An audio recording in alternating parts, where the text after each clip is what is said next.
Leo nitakufundisha kanuni 4 za kujenga utajiri ambazo watu wengi hawazijui kabisa. Ikiwa unachokijua wewe ndicho wanachokijua watu wengi kwenye jamii, utaishia kupata wanachopata watu wengi, ambacho ni kipato kidogo. Ili ufanikiwe kushika pesa nyingi, lazima ujue vitu ambavyo watu wengi hawavijui. Na katika YouTube channel yangu leo nitakufundisha siri 4 za kujenga utajiri ambazo hazijulikani na kila mtu. Hata wale wanaozijua hawaziwezi kuziishi, ndio maana wanaishia kupata kipato cha kawaida kabisa. Kama ndio kwa mara ya kwanza unanitazama, mimi ninaitwa Victor Mwambene, ni mwelimishaji wa masuala ya fedha na biashara niliidhinishwa na Benki Kuu ya Tanzania na mwandishi wa vitabu 4 ikiwemo Kanuni 20 za Fedha na Akili ya Fedha. Kama nilivyokuambia bwana, katika siku ya leo nitakufundisha kanuni 4 za kujenga utajiri ambazo watu wengi hawazijui kabisa. Na kanuni ya kwanza inaitwa the law of uncommon path, kanuni ya njia isiyo ya wengi. Kanuni hii inasema kwamba unapofanya mambo magumu, maisha yako yanakuwa rahisi, na unapofanya mambo rahisi, maisha yako yanakuwa magumu. Kanuni hii inatutaka kwamba ili tupate pesa nyingi, lazima tufanye vitu ambavyo watu wengi hawawezi kufanya, watu wengi hawawezi kutuiga. Hii ndio sababu ya kwa nini mwalimu analipwa zaidi kuliko housegirl au houseboy, mfanyakazi wa ndani. Ni kwa sababu watu wengi wanaweza kuwa houseboy au housegirl, lakini wachache wanaweza kuwa walimu. Uchache wa walimu ndio unawafanya walimu walipwe zaidi kuliko mahouseboy au mahousegirl. Si tunaelewana? Kwa housegirl au houseboy sio kazi ambayo, sio kwamba ni kazi ambayo sio ya muhimu, ni kazi ya muhimu, lakini kwa sababu watu wengi wanaweza kuwa wafanyakazi wa ndani, thamani ya wafanyakazi wa ndani inakuwa ndogo. Ndio maana mahouseboy na housegirl wanalipwa kidogo ukilinganisha na walimu. Na kwa sababu hii ndio maana daktari analipwa zaidi kuliko mwalimu. Kwa nini? Kwa sababu ni kazi kuwa daktari, lakini ni rahisi kuwa walimu. Yaani walimu ni wengi. Kozi za walimu ni kozi ambazo wanasoma watu wengi. Sidharau kozi ya walimu, ni kazi muhimu sana, lakini wingi wa walimu katika jamii unashusha thamani ya mwalimu. Ndio maana walimu wanalipwa kidogo ukilinganisha na madaktari. Unakuta mshahara wa mwalimu ni 700,000 au 800,000 na mshahara wa daktari ni 1,100,000 na 200,000. Mara mbili karibu. Kwa nini? Kwa sababu watu wengi wanaweza kuwa walimu, lakini ni wachache sana wanaweza kuwa madaktari. Kwa uchache wa madaktari unafanya thamani ya taaluma ya udaktari iwe juu. Kuna kanuni ya uchumi inaitwa the law of demand and supply. Kanuni inasema kwamba the higher the demand, the higher the price. Demand inapokuwa kubwa, bei nayo inakuwa kubwa. Na the higher the supply, the lower the price. Uhitaji, usambazaji ukiwa mwingi, bei inakuwa ndogo. Mfano mzuri, katika wakati wa machafuko yale ya Oktoba, vitu vilipanda sana thamani. Yaani nyanya ambazo kwa kawaida unazinunua kwa 500 ulikuwa unazinunua kwa 1,500. Kitu ambacho ulikuwa unakinunua kwa 3,000 ulikuwa unakinunua kwa 9,000. Kwa nini? Kwa sababu supply ilikuwa ndogo. Kwa sababu gani? Magari yalikuwa yana uwezo wa kutoka, kusafiri, kuleta vyakula katika maeneo mbalimbali ya Dar es Salaam. Kwa hiyo kitu chochote ambacho kikiadimika kinakuwa kina bei kubwa. Sukari inaweza kaa kilo moja ni 2,500, lakini ikiadimikaga inafika mpaka 4,000, 6,000. Vivyo hivyo, unapokuwa unafanya vitu ambavyo ni adimu, ni vigumu kwa watu wengi kufanya, nafasi ya kutengeneza pesa inakuwa nyingi. Ndio maana rubani analipwa zaidi kuliko daktari. Sio kwa sababu rubani ni muhimu zaidi, hapana. Daktari ni kazi muhimu zaidi kuliko rubani, lakini rubani analipwa pesa nyingi kwa sababu ni ngumu watu wengi kuwa marubani ukilinganisha na madaktari. Yaani ukichukua urahisi wa watu kuwa madaktari na urahisi wa watu kuwa marubani, unakuja kugundua ni rahisi watu kuwa madaktari kuliko kuwa marubani. Kwa nini? Si kwa sababu kodi ya urubani ni ngumu. Kiuhalisia kozi ya udaktari ndio kozi ngumu zaidi kuliko rubani na kuliko kozi nyingi. Lakini rubani analipwa pesa nyingi kwa sababu watu wengi hawawezi kusomea urubani, kwa sababu masomo ya urubani ni pesa nyingi. Kama sikosei, inahitaji karibu milioni 100 kwa mwaka kusomea urubani. Wakati kwenye udaktari unakuta labda ni milioni 7, milioni 5, milioni 6. Si tunaelewana? Kwa hiyo inakuwa ngumu sana mtu kukua rubani. Kwa uchache wa marubani unafanya taaluma ya marubani iwe kubwa. Vivyo hivyo, unasoma kozi gani chuo? Kuna mtu anasoma kozi anakuwa ni nuclear scientist. Sasa unategemea huyu mtu akiajiriwa alipo milioni 2, milioni 3. Kozi ambayo unakuta Tanzania haitolewi, inaenda kutolewa Ujerumani, huko Marekani. Kwa hiyo jitafakari, unachokifanya ni watu wangapi wanaweza wakakuiga? Ni watu wangapi wanaweza wakafanya? Itaamua pesa utakayoipata. Principle ya kwanza kutengeneza utajiri inaitwa the law of uncommon path, kanuni ya njia isiyo ya watu wengi. Kanuni inasema kwamba unapofanya mambo magumu, maisha yako yatakuwa rahisi, na unapofanya mambo rahisi, maisha yako yatakuwa magumu. Si tunaelewana mpaka hapo? Sasa Na hapa kuna jambo la muhimu sana la kuelewa. Mtu tajiri zaidi duniani kwa sasa, Elon Musk, ambaye ana utajiri wa zaidi ya dola za Kimarekani bilioni 800. Hizo ni pesa nyingi sana, pesa nyingi vibaya mno. Utajiri wake mkubwa ameupata kwa kufanya vitu ambavyo sio watu wengi wanaweza wakafanya, ni vigumu watu wengi kufanya. Kwa kanuni ya maisha, ili uwe na utajiri mkubwa, upate pesa nyingi kirahisi, iwe ni kwenye taaluma, iwe ni kwenye ajira, iwe ni kwenye biashara, fanya vitu ambavyo watu wengi hawawezi kufanya, watu wengi watapata ugumu kukuiga kufanya. Kama uwezi, fanya ambacho wanafanya watu wengi, lakini fanya katika namna ya tofauti. Tengeneza kitu na kita competitive advantage. Fanya competitive analysis. Elewa washindani wako sokoni. Unaenda kufungua biashara ya chakula, huwezi kuuza vitu vya tofauti. Unataka uuze chakula ambacho watu wengi wanauza katika jamii. Uza chakula chako katika namna ya tofauti. Fungua saluni yako katika namna ya tofauti. Fanya kilimo chako katika namna ya tofauti. Kama huwezi kufanya vitu vigumu, fanya vitu rahisi katika namna ngumu. Hiyo ni sifa mojawapo ya mafanikio. Hii kanuni ninayokufundisha, unaweza ukajifunza zaidi haya ninayokufundisha kwenye kitabu changu hiki cha Akili ya Fedha. Ni kitabu ambacho ninaamini kitakusaidia sana kama unataka kufanikisha mambo makubwa kwenye maisha yako. Hiki ni kitabu changu kipya. So moja kwa moja tuende katika kanuni ya pili ya kujenga utajiri, itakao kusaidia sana kufanikiwa. Inaitwa the law of personal identity, kanuni ya kujitambua. Kanuni hii ya the law of personal identity inasema kwamba kiwango chako cha mafanikio hakiwezi kamwe kuzidi kiwango chako cha kujitambua. Huwezi kuwa zaidi ya unavyojijua.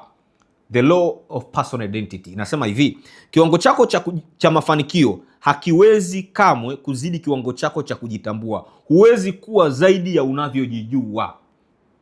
Hii ni kanuni muhimu sana. Pengine hii ndio kanuni kwenye uchumi, kwenye mafanikio kuna kitu nakiita the first principles na kuna the greatest principles. Kanuni ya kwanza, ambao kwenye kanuni ya kwanza ya mafanikio duniani ni kanuni ya imani. Lazima kwanza uamini, ndio utapata chochote unachokihitaji. Kama maandiko matakatifu yanavyosema, yote yanawezekana kwake aminie. Hii imethibitishwa kibibilia, kidini na kifalsafa. Kanuni ya kwanza ya kufanikiwa ni kuamini. Sasa ukiachia kanuni ya kwanza, kuna kanuni kuu ya mafanikio, kanuni ya kujitambua. Lazima ujue wewe duniani hapo umekuja kufanya nini. Usiishi Steve Jobs wale hizi kompyuta za MacBook, simu kama hizi tunazitumia, hizi tunaona fahari kuzitumia. Alisema muda wetu ni mfupi sana. Usitumie muda wako kwa kuishi maisha ya mtu mwingine. Kuna watu ni nyani, watakaa kwenye miti, wanalazimisha kuogelea kama samaki. Kuna wengine ni samaki, walitakiwa wawe majini, wanalazimisha kupaa kama ndege. Ndio maana unapata tabu, unatumia nguvu nyingi, muda mwingi, lakini kipato unachokipata ni kidogo. Kwa nini? Kwa sababu upo kwenye eneo ambalo sio la kwako. Kwenye maisha, kila mtu ana eneo lake la kutawala na kujidai. Kama ambavyo samaki ni kwenye maji, ndege ni angani, ndio eneo lao la kutawala na kujidai. Vivyo hivyo na wewe una eneo lako la kutawala na kujidai. Kama Mungu amewapa samaki eneo lao la kutawala na kujidai kwenye maji, amewapa ndege eneo lao la kutawala na kujidai ni angani. Sisi sisi binadamu si zaidi ya hao wanyama na ndege? Utagundua sisi ni zaidi ya hao. Kwa hiyo na wewe una eneo lako la kutawala na kujidai. Kama ambavyo kuna wengine ni kwenye siasa, kama Mheshimiwa Rais Mama Samia, kuna eneo lingine la kutawala na kujidai ni kwenye siasa, kama wakina Mboya, wakina Zitto Kabwe. Ndio eneo lao la kujidai hilo. Ukiingia kule kushindana nao inakuwa kazi. Kuna wengine ni kwenye muziki, kwenye tamthilia, kama filamu, kama kwa sasa hivi unavyoona Ramata wa Jua Kali na watu wengine walivyokuwa kina Steven Kanumba. Kwa kila mtu ana eneo lake la kutawala la kujidai. Wengine ni kwenye kuchora, wengine kwenye kuigiza, wengine ni kwenye kilimo, kwenye usafiri, kama Abudi ana mabasi mengi. Abudi anafanya safari mbalimbali. Kama wakina Shabibi, ndio usafiri ndio eneo lao la kutawala kujidai. Wewe ni eneo lipi? Kwa sababu unalo hilo eneo. Wengine ni kwenye ualimu, kuelimisha. Kama mimi ni eneo langu. Situmii nguvu nyingi kufundisha watu. Naweza nikawafundisha watu bure, lakini watu wananilipa pesa nyingi kuwafundisha na hata kuwashauri, kitu ambacho mimi napata raha kukifanya. Eneo lako la kutawala na kujidai ni lile eneo ambalo utafanya kitu ambacho kinakupa raha, lakini watu pia watakulipa. Hiyo inaitwa the principle of personal identity. Unataka kuwa mkuu katika chochote kwenye maisha yako, fanya kitu kwa kuzingatia eneo lilo bora. Katika maisha, kila mtu ni genius. Albert Einstein aliwahi kusema kama utamjaji samaki kwa uwezo wa kupanda mti, ataishi maisha yake yote akijiona ni mjinga. Samaki hatumjaji kwa uwezo wa kupanda mti kama nyani. Samaki tunamjaji kwa uwezo wa kuogelea. Wewe inawezekana uwezo wako mzuri upo kwenye kuimba, lakini shule ilikujaji kwenye kukumbuka, logical and mathematical intelligence. Ndio maana ulikuwa unakuwa mwisho darasani, kwa sababu hilo alikuwa eneo lako. Darasa, shule ilikuwa eneo lako. Eneo lako linaweza ilikuwa ni muziki, kwenye filamu. Mimi nilivyokuwa shule, nikwambie, nilikuwa naitoga 10 wa mwisho kwenye hesabu. 10 last. Na ilikuwa ni aibu kweli, kwa sababu nilikuwa maarufu shuleni.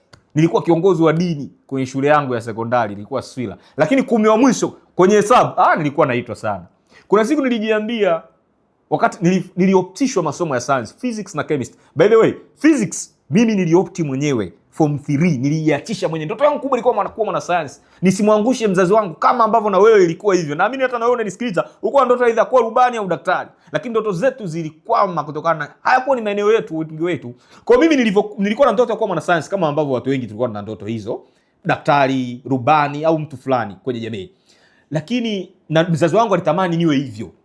Lakini nilipofika form 3 niona mbona hizi hesabu ni ngumu sana? Masomo ya science mbona ni magumu? Nikaona nijioptishe somo la physics, ambao niliopt kwa sababu hesabu zinaitwa thermal expansion. Mliosoma science mnazijua. Mimi hizo ziniona hii sio kitu changu. Nitasomaga hata CBG. Kwa hiyo nibaki na chemistry, biology na labda na geography au na masomo mengine ya science. Lakini nilipofika form 4, form 3 nilijioptisha physics mwenyewe. Form 4 nilifukuzwa. Nilikuwa ni miongoni mwa wanafunzi 5 kwenye shule yangu ya Swila waliosoma katika miaka hiyo wanakumbuka. Nilikuwa miongoni mwa wanafunzi 5 tuliofukuzwa. Yaani mwalimu wa sayansi, mwalimu wetu wa kemia alikuja akatuambia, nyinyi sayansi ya mwezi msilazimishe mambo. Nendeni darasa la hati. Darasa la hati tulienda kutengeneza wanafunzi 5. Tuliwakuta watu ambao wanalisiti, wanaitwa private candidate, ambao walishafariki form 4, ndo tukaingia nao, ndo tukajichanganya. Mimi sayansi ilinishinda. Sayansi, physics, chemistry, hesabu hayakuwa ni maeneo yangu. Lakini mimi nina uwezo katika eneo jingine ambao nilikuja kugundua baadaye. Mimi nina uwezo mzuri sana wa kuwafundisha watu. Sio, tunaelewana mpaka hapo? Kwa kila mtu kwenye maisha ana eneo ambalo hayuko vizuri na ana eneo ambalo yuko vizuri. Ukifanya kazi kwa kuzingatia eneo ambalo uko vizuri, una nafasi kubwa ya kuja kufanikiwa kwenye maisha yako. Kutambua kusudi la maisha yako. Umekuja kufanya nini duniani? Kuna siku 2 muhimu zaidi kwenye maisha. Aliwahi kusema Mark Twain. Siku ya kwanza ni ile ulilozaliwa na siku ya pili ni ile ulojua kwa nini ulizaliwa. Watu wengi hawajui wamekuja kufanya nini duniani. Ipi ni hatima ya maisha yako? Unataka ukumbukwe kwa jambo gani hapa duniani? Wengine kusudi lao liko kwenye usafirishaji, wengine liko kwenye michezo na burudani, wengine liko kwenye elimu, wengine kwenye afya, wengine kusudi lao liko katika utalii. Wewe kusudi lako la maisha ni lipi? Kusudi lako linabebwa na vitu 4. Ili somo la jinsi ya kutambua kusudi la maisha yako na kipaji nitakuja kulileta katika siku zijazo. Lakini kusudi la maisha yako limebebwa na vitu 4 kutokana na kitabu cha Ikigai, falsafa ya Ikigai. Hii kitabu cha Ikigai kitakusaidia kutambua kusudi lako na kufanya kazi kwa kuzingatia ubora au genius wako. Hii kitabu tunacho kwenye duka letu la vitabu, kinaitwa Ikigai. Kusudi la maisha yako linabebwa na vitu 4. Kitu cha kwanza ni kitu ambacho unakipenda. Unakipenda sana kukiona, kukitazama, kukifanya, kukisikiliza. Kitu cha pili, ukiachia unachokipenda, kusudi la maisha yako limebebwa na kitu unachokiweza. Kila mtu ana eneo lake ambalo yuko vizuri. Wengine ni kuimba, wengine kuigiza, wengine ni kucheza mpira, wengine ni kufanya mazoezi, wengine ni kuongoza watu, wengine ni kuchora, wengine ni kufundisha. Kwa unachokiweza.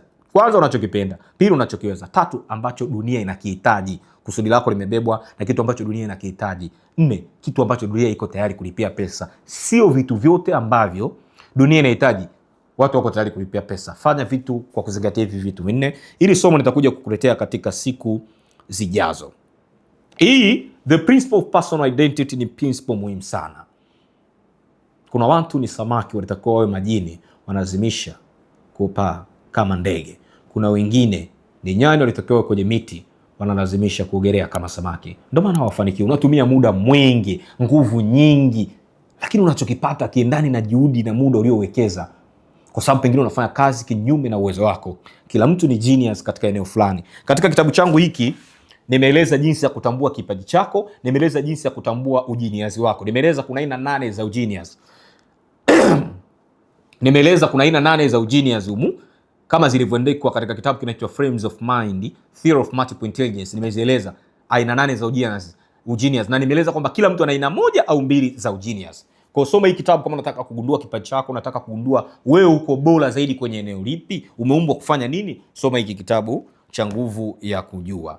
Sasa hiyo ilikuwa ni kanuni ya pili. Moja kwa moja tuende kwenye kanuni ya tatu ya muhimu sana. Kama unataka kufanikiwa kwenye maisha yako, unapaswa kuijua. Kanuni ya tatu ya fedha ambao watu wengi hawaijui ya kujenga utajiri ni kanuni ya the law of spiritual capital. Kanuni ya mtaji wa kiroho. Kuna kiwango cha ukuu hauwezi ukafikia mpaka uwe imara kiroho. Kuna kiwango cha utajiri hautaweza kuja kukifikia kwa nguvu na kanuni za kawaida za maisha. Unamhitaji Mungu, unahitaji nguvu ya ziada kwenye maisha. Kuna watu ambao hawaamini kama Mungu yupo, na imani hii inajengeka kutokana na kusikia. Aidha amesikia mambo fulani, ameona mambo fulani, Mungu hayupo bwana. Kama Mungu yupo, kwa nini watu wazuri wanakufa, watu wabaya wanaishi miaka mingi? Kama Mungu yupo, kwa nini watoto wanakufa? Kwa nini tunapitia mateso? Kuna watu wanaamini Mungu hayupo. Ni ukweli kuwa Mungu yupo. Ujinga ni kuamini usichokijua sio muhimu na wala hakikuhusu au hakipo. Huo ni ujinga. Mungu yupo kweli, na watu wamemuona Mungu kwenye maisha yao. Na hata na mimi pia nimemuona Mungu kwenye maisha. Na ni ukweli kwa, of course, unaweza kuamini Mungu hayupo, okay sawa. Unaamini kama wachawi wapo. Hii ni kitu ambacho tuna uhakika kabisa wachawi wapo, tunawaona kwenye jamii. Kama wachawi wapo, wana nguvu ambayo inawaongoza. Tunaita nguvu ya giza. Vivyo hivyo, kama unaonaga waganga mitaani, wanaona vitu visivyoonekana, wanafanya vitu ambavyo kwa akili ya binadamu haviwezekani. Kama unaona waganga na wachawi, ina maana kuna nguvu ya giza. Na kama kuna nguvu ya giza, kuna nguvu ya nuru. Kwa lazima kwanza uappreciate kwamba kuna nguvu ambayo inawafanya watu watoke kwenye viwango vya chini waende kwenye viwango vya juu. Kwa Mungu yupo. Tuanzie hapo kwanza. Sasa kanuni ya the law of spiritual capital inasema hivi: kiwango cha ustawi wa kifedha ambacho mtu anaweza kukifikia kinategemea moja kwa moja na kina cha uwekezaji wake wa kiroho. Unachokijenga kiroho ndicho kinachoamua kiasi cha mafanikio ya kifedha unachoweza kubeba na kusimamia. Narudia. The law of spiritual capital nasema hivi: kiwango cha ustawi wa kifedha ambacho mtu anaweza kufikia kinategemea moja kwa moja na kina cha uwekezaji wake wa kiroho. Unachokijenga kiroho ndicho kinachoamua kiasi cha mafanikio ya kifedha unachoweza kubeba na kusimamia. Hii ina maana kwamba kwa kadri unavyowekeza katika ulimwengu wa roho, ndivyo unawekeza pia katika ulimwengu wa mwili na mafanikio ya kifedha. Na kama malengo yako ni kuwa na nyumba moja na gari moja, inawezekana kweli umhitaji Mungu. Lakini kama una malengo ya kuwa tajiri mkubwa, bilionea, milionea, kuna kiwango cha nguvu ya kiroho na uwekezaji unahitaji kuwa nacho. Muhimu kaelewa kwamba binadamu ni kiumbe anaishi katika ulimwengu wa aina mbili kwa wakati mmoja, ulimwengu wa kimwili na ulimwengu wa kiroho. Na ili afanikiwe na kustawi katika aina zote mbili za ulimwengu, anahitaji kuzingatia kanuni za kiroho. Na unaweza kupuuzia viumbe vya kiroho, lakini unaweza kupuuzia mambo ya kiroho, kushiriki ibada, kutoa sadaka, kusoma maandiko matakatifu. Unaweza kupuuzia mambo ya kiroho, lakini viumbe vya kiroho haviwezi kukupuuzia. Na kuna watu wamecholewa mstari kwenye ulimwengu wa roho kwamba hawatazidi kipato fulani, milioni moja. Akipata zaidi ya milioni moja, anapata matatizo, inaisha. Kuna watu ambao wanasumbuliwa na roho za madeni. Yaani madeni walionayo sio bure, yani kuna nguvu na roho za kiukoo, za kifamilia zinawashambulia wasiwe matajiri. Yani ni kama wameandikiwa kwamba wao watakuwa maskini. Kwa bila msaada wa kiroho hawatoboi. Kuna vitu vya kusaidiwa na kanuni za kawaida za maisha, na kuna vitu lazima usaidiwe kwa maombi. Hakuna namna. Umewahi kujiuliza kwa nini watajiri wengi wanaonekanaga ni Freemason?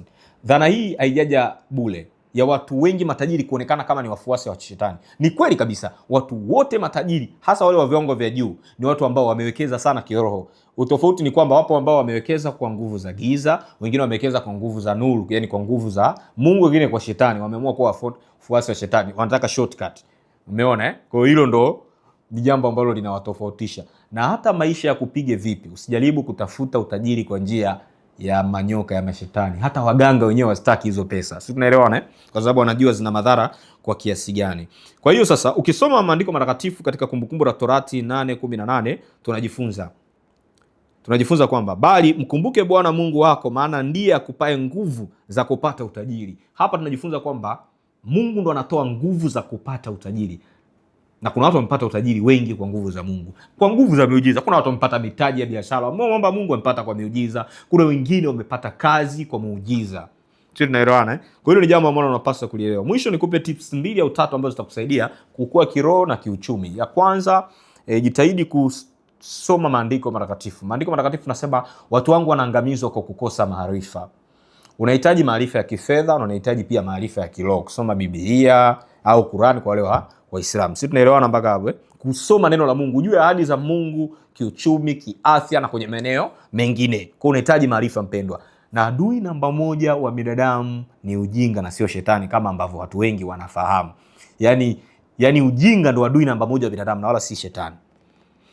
Kanuni ya kwanza, soma vitabu vitakatifu, shiriki ibada ili ujifunze mambo mengi ya kiroho, kanuni za kiroho na namna ambavyo ulimwengu wa kiroho unafanya kazi. Kuna watu wanashikiliwa na madeni, kuna watu ambao wamepigiwa mstari kwenye ulimwengu wa kiroho kwamba hawatazidi kiwango fulani cha kiuchumi, hawatakuwa zaidi ya hapa. Sisi tunaelewana mpaka kuna watu wanapigwa vita. Kuna level za biashara hutafika maidia kwa nguvu za kawaida. Utapigwa vita tu.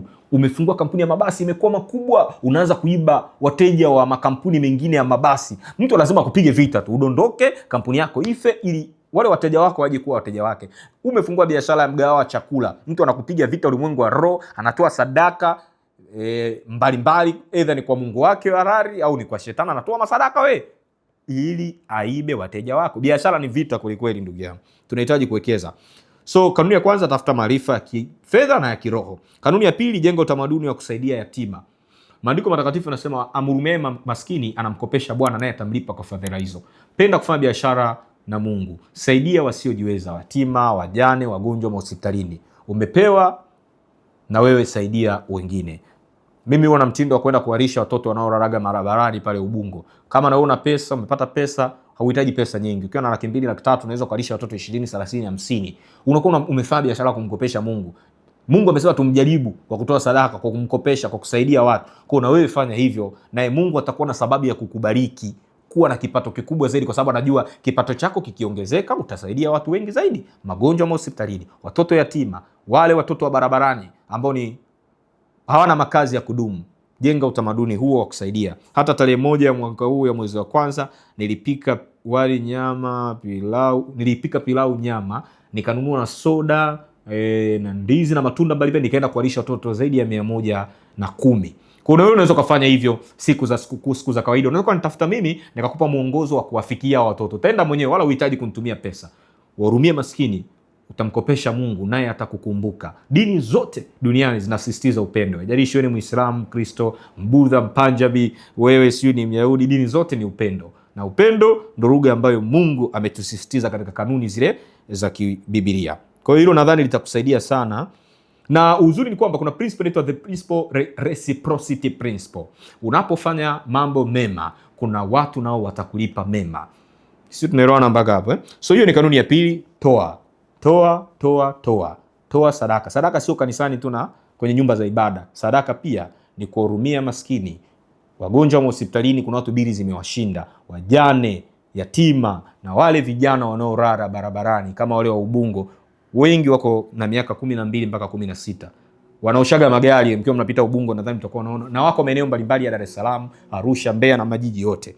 Kanuni ya tatu kwenye the law spiritual capital ambayo unapaswa kuizingatia, jenga misuli ya kiroho. Soma neno la Mungu, shiriki neno ibada. Leo mimi ninavyoongea na wewe, leo kabla sijaja hapa, nilikuwa kwenye semina ya mwalimu Mwakasege, imefanyika Tanganyika Packers. Leo tarehe ngapi leo tarehe 5 Machi.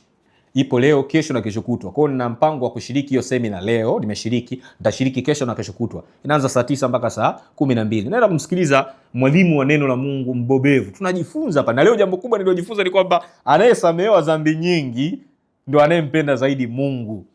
Kwa sababu anaona yule aliyesamehewa kwa dhambi kadogo, anajiona alistahili kusamehewa kwa sababu hajatenda dhambi sana. Ni jambo ambalo nimejifunza katika siku leo. So jenga utamaduni wa kuwasikiliza wa viongozi wa dini. Utajifunza mambo mengi. Unavyofunguka kiroho ndivyo na nguvu zinakujia. Na nimejifunza jambo moja kubwa sana kwenye ulimwengu wa roho. Mungu anajidhihirisha kwa mtu kwa kadri mtu huyo anavyomjua. Yaani ukimjua Mungu kidogo, utamwona Mungu kidogo kwenye maisha yako, na kwako Mungu utaona hana nguvu. Unavyozidi kumsoma, kumchimba vitabu vitakatifu, unazulia semina, unasoma vitabu vya dini nje na vile vya Biblia vimeandikwa na watumishi wa Mungu, ndivyo utakavyozidi kumuona Mungu kwenye maisha yako. Na kwa lugha nyingine, mtu ambaye hamjui Mungu kabisa, yeye kwake Mungu hayupo. Sisi tunaelewana? Kwa hiyo kwa kadri unavyomjua Mungu, na Mungu ndivyo anavyojidhihirisha kwenye maisha yako. Wewe unavyozidi kufanya uwekezaji katika Mungu, ndivyo ambavyo kuna muda utamuona Mungu katika namna ambayo sio ya kawaida. Naye rafiki yangu mmoja ambaye alifunga siku 15, hakula chakula, hakunywa maji, hakutoka nje, hakushika simu kwa siku 15. Alikuwa kwenye maombi ya mfungo, hakula chochote, hakunywa chochote. Sasa unaweza kuona nguvu kama hizi za mtu, unapewa nguvu za namna hii, ni mtu ambaye ukimwambia hamna Mungu anakuambia unawezeje, kwa sababu siku 5 7 tu unaweza ukafa bila kula chakula, na maji unaweza kuambia ni siku 7 tu 5 bila kunywa maji unakufa. Lakini kuna watu wanaweza kupiga mpaka siku 40 kwa sababu wana nguvu za Mungu na wamemwona Mungu kwenye maisha yao. So kuna uhusiano moja kwa moja kati ya mafanikio ya mtu kwenye eneo lolote, kazi, ajira, biashara, uchumi, uwekezaji. Kuna uhusiano moja kwa moja na uwekezaji ambao unaofanya katika ulimwengu wa roho. Hiyo ni kanuni muhimu, the law of spiritual capital. Jijenge kiroho ili uweze kufanikiwa kiuchumi pia. Tukija katika kanuni ya 4 ya kujenga utajiri ambayo watu wengi hawaifahamu, the law of problem solving, kanuni ya kutatua matatizo. Kanuni hii inasema kwamba kiwango cha utajiri wa mtu kinaendana moja kwa moja na idadi na ukubwa wa matatizo anayoweza kutatua kwa ajili ya watu wengine. Yaani level ya utajiri wako itaendana na wingi wa matatizo unayotatua au ukubwa wa matatizo unayotatua. Ukitatua matatizo madogo utapata pesa kidogo, ukitatua tatizo kubwa kwenye jamii utapata pesa nyingi kwenye jamii. Ukitatua matatizo kwa watu wachache watakupa pesa. Ukitatua tatizo kwa watu wengi zaidi, watu wengi wataamua wingi wa pesa utakao upata. Sasa hapa kuna mambo mengi, nitakuja na somo katika siku zijazo la jinsi ya kubadili matatizo, changamoto kuwa pesa, jinsi ya kujenga utajiri kupitia matatizo ya watu. Lakini leo kwa kifupi, leo jambo lifuatalo.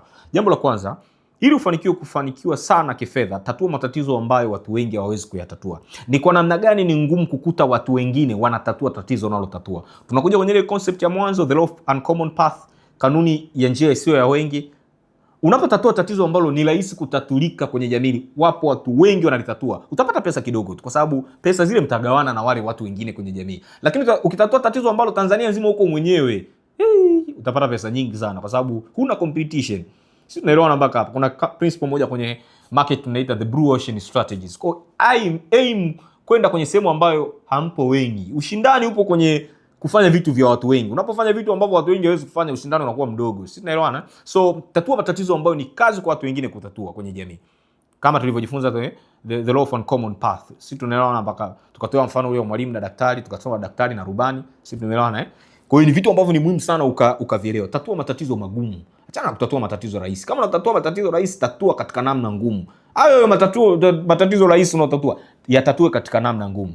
Lakini jambo la pili, katika kutengeneza pesa kupitia matatizo, mtazamo wako ni muhimu kuliko uwezo. Watu wengi wana uwezo wa kutatua matatizo makubwa na magumu, lakini kwa sababu ya mtazamo wao wameisha kutatua matatizo vya kawaida vidogo vidogo. Yaani mtu ambaye, sitolei mfano huu kwa kudharau wale wanaofanya kazi ambayo ni rahisi, kama labda tuseme, au kazi wanaoweza kufanya watu wengi tuseme, inaweza sio rahisi. Kwa mfano houseboy au housegirl. Houseboy au housegirl ni kazi ambayo watu wengi tunaweza kufanya. Yaani hata mimi hapa naweza nikaa na degree yangu nikasema tu kesho naamua kwa housegirl, kama kazi za degree yangu hazipo. Si unaelewa? Kwa option ya watu kuwa wafanyakazi wa ndani, watunza bustani, ni option ambayo watu wengi wanaikimbilia. Sasa ikishakimbiliwa na watu wengi, ikiwa na watu wengi, watu wanaamua pesa ya kukulipa. Unastahili kulipa 300,000, lakini mtu anakulipa 50,000. Utaki, atapata mwingine tu kwa urahisi. So tatua matatizo ambayo ni magumu.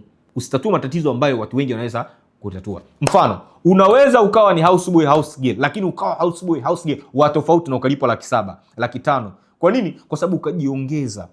Ukawa ni housegirl ambao unajua Kiingereza na Kiswahili, ukawa unamfundisha mtoto wa bosi Kiingereza. Hebu imagine, unakuwa ni housegirl ambao unajua kupika vyakula katika level ya juu sana. Ndio hiyo ninakwambia, kama unafanya vitu rahisi, fanya katika namna ambayo watu wengi hawezi kufanya, au namna ngumu. Unakuwa housegirl lakini unajua kila aina mapishi. Unajua kupika vitumbua, maandazi, sambusa, unajua kupika kila aina ya pishi. Wali tu una uwezo wa kupika katika namna 20, wakati wenzio wanaweza kupika kwa namna 2 tu. Kwa hiyo itakusaidia kukuongezea thamani kwenye maisha. Kwa ufanya mambo magumu au fanya mambo rahisi katika namna ambayo watu wengi hawawezi kufanya. Fanya mambo rahisi katika namna ngumu. The law of problem solving. Mtazamo wako ni muhimu kuliko uwezo ulionao. Kuna watu wana uwezo wa kutatua matatizo makubwa na kuna watu wana uwezo kufanya mambo makubwa kwenye jamii, lakini kwa sababu ya mtazamo wao wameishia kuwa watu wa kawaida, wameishia kufanya vitu rahisi na vitu vya kawaida. Nilivyokuwa form 2, ndoto yangu ilikuwa kuwa na video library na kuwa na stationery. Bas, hizo ndo biashara zangu mbili ambazo nilikuwa naziwaza. Kwa nini? Kwa sababu kwenye akili yangu sikuwahi kufikiria nitakuwa financial analyst, financial expert. Sikuwahi kufikiria kama nitakuwa na kampuni ya software kama ambavyo sasa hivi nina kampuni ya software na nimeajiri watu. Sikuwahi kufikiria hivyo vitu kwa sababu exposure yangu ilinionyesha kwamba kazi ni ualimu, kazi ni polisi, kazi ni kuwa daktari, kazi ni uengineer. Basi kuwa na video library kwa sababu mtaani ndo zilikuwepo, stationary ndo niliziona. Lakini sasa hivi ndoto yangu nimekuwa kubwa kwa sababu na level ya exposure. Kwa watu wengi tuna uwezo wa kufanya mambo makubwa na kufanikisha makubwa, lakini kutokana na jamii tulivyolelewa, walimu walivyokuwa wanatuambia maneno fulani, wazazi, ni vitu ambavyo vimetufanya tujione wa kawaida. Mtazamo ni muhimu sana kwenye kutatua matatizo. Lakini jambo lingine, uelewe kwamba ni rahisi kuwa tajiri Afrika kuliko kuwa Ulaya, kwa sababu Afrika kuna matatizo mengi. Na kitu chochote kizuri unachokitafuta kipo katika kutatua matatizo ya watu. Unataka baraka kutoka kwa Mungu, saidia watu, tatua matatizo ya watu. Unataka wazo bora la biashara, ripo katika kutatua matatizo ya watu. Unataka fedha, fedha ni matatizo, ni malipo anayopewa mtu baada ya kutatua matatizo ya watu. Na lazima pia uelewe, fursa kubwa zionekani na macho yako, zinaonekana na akili. Kuna hadithi inaitwa The Acres of Diamond. Jamaa ambaye aliuza shamba lake la almasi kwenda nchi za mbali kutafuta almasi. Asijue kwamba kwenye shambani kwake kuna almasi nyingi, ila yeye aliziona almasi zake kama mawe kwa sababu hakujua almasi zinaonekaneje na zipoje. Aliyenunua lile shamba la almasi naye hakujua. Baadaye mtu akaja akajua, akamwambia mbona hizi ni almasi nyingi? Akashangaa.